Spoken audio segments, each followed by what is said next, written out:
Welcome back to Quick Helper. In today's video, I'll show you how to split a page on Word.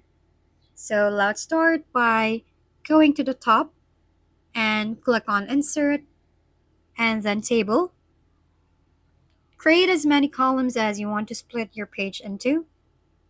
For example, if you want to split your page into two sections, create two columns.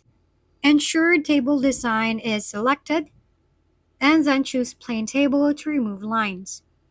Next, select Layout and find AutoFit. Choose Fix Column Width to prevent adjustments.